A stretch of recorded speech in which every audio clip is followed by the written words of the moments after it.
Willow Creek had always been known as the quietest town in the county. With its cobblestone streets, old bookstores, and misty mornings, the town seemed frozen in time. But behind its peaceful facade lay secrets that no outsider ever guessed.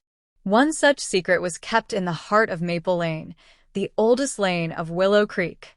At the end of this lane stood an ancient mansion called the Greystone Manor. No one had lived there for nearly 50 years, and the locals believed it was haunted. Children dared each other to approach its iron gates, but none were brave enough to enter. But curiosity has its ways. 17-year-old Emily Carter had just moved to Willow Creek with her father after her mother's sudden death. They hoped for a fresh start, far from the painful memories of the city.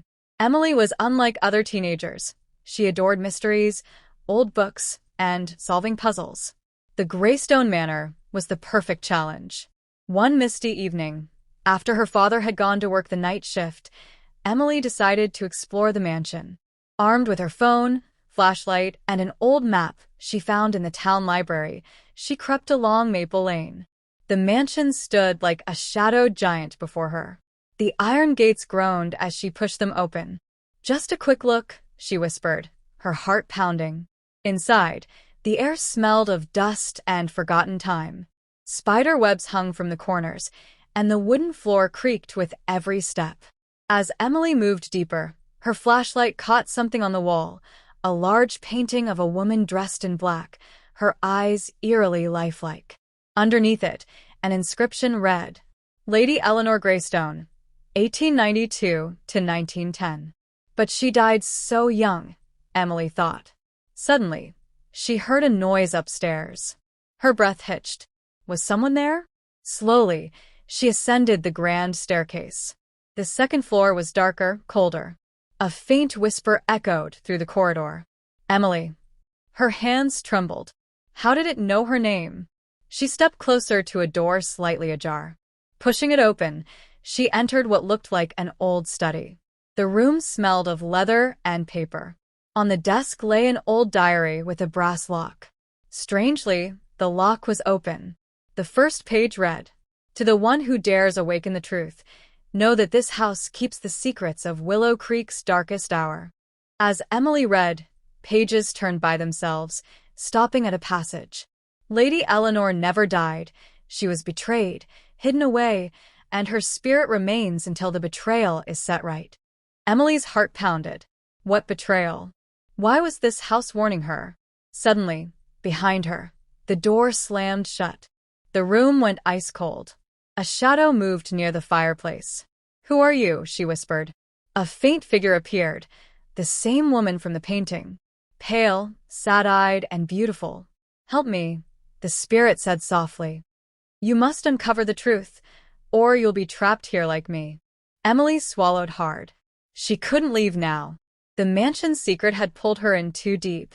But how? Emily asked. "Find the hidden room, beneath the cellar, where my story ended, and yours may begin." And with that, the spirit vanished. Emily grabbed the diary and ran for the staircase, but the house seemed alive, its walls shifting, blocking her path. She was trapped. Little did Emily know, the deeper she went into the mansion's secret, the closer she came to uncovering a curse that had lasted for over a century. Emily stood frozen at the top of the staircase, the diary pressed tightly in her trembling hands. The house groaned around her, its walls creaking as if breathing. The spirit's final words echoed in her mind. "Find the hidden room, beneath the cellar." Taking a deep breath, Emily steeled herself and moved towards the grand dining hall. According to the map she found in the library, the entrance to the cellar was behind the large wooden cabinet at the end of the room. She pushed the cabinet aside. Dust filled the air, and there it was, a trapdoor covered in cobwebs and dirt. Heart pounding, Emily pulled it open. The air that rose from the cellar was cold and damp, carrying a strange metallic scent. Descending the creaky wooden steps, her flashlight flickered. The cellar was vast, filled with old furniture, broken boxes, and forgotten memories. But one thing stood out, a stone wall that looked newer than the rest. In the diary, Lady Eleanor had hinted about a sealed room. Emily tapped the wall. Hollow. She pulled at the loose stones one by one until a small tunnel appeared. Squeezing through, she found herself in a hidden chamber. Inside, everything was untouched, as if frozen in time. In the center was a bed, and on it, the perfectly preserved body of Lady Eleanor. Emily gasped. Suddenly, the diary glowed with a faint blue light. The pages flipped again on their own, revealing the final truth. "They thought I knew too much," it read. "My own sister poisoned me to claim the Greystone fortune.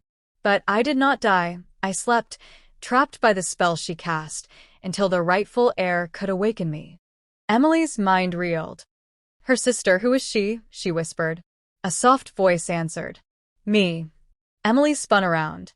In the darkness stood an old woman, cloaked in shadow, her face hidden beneath a black veil. "You shouldn't have come, child. But now that you know, you can never leave," the old woman hissed. "Who are you?" Emily demanded, backing away. "Margaret Greystone, Eleanor's sister. I have kept this secret for over a century, and I won't let you ruin it." Margaret lifted her hand, and the walls of the chamber rumbled. The floor cracked. Shadows poured from the cracks like smoke, swirling around Emily. But the diary shone brighter, shielding her. "I am the rightful heir," Emily realized aloud. "My grandmother's name was Eleanor Carter. You kept her hidden, but I've returned to end this curse." Margaret screamed in fury. "No!" The diary burst into flames, golden, pure, and the spirit of Lady Eleanor appeared beside Emily, radiant and strong. "Thank you, child," she said softly. "You've freed me at last." With a wave of Eleanor's hand, Margaret was thrown backward, screaming as the shadows consumed her. The walls stopped shaking. The curse was broken. Lady Eleanor turned to Emily. "You must leave before this place falls." Emily ran, the diary still warm in her hand. The mansion cracked and groaned as she sprinted up the cellar steps, through the dining hall, out the grand doors. Behind her, Greystone Manor crumbled into dust. The sky cleared. The morning sun rose. Standing in the ruins, Emily smiled sadly. She felt lighter, as if a great weight had lifted from the town itself. The secret of Willow Creek was finally laid to rest.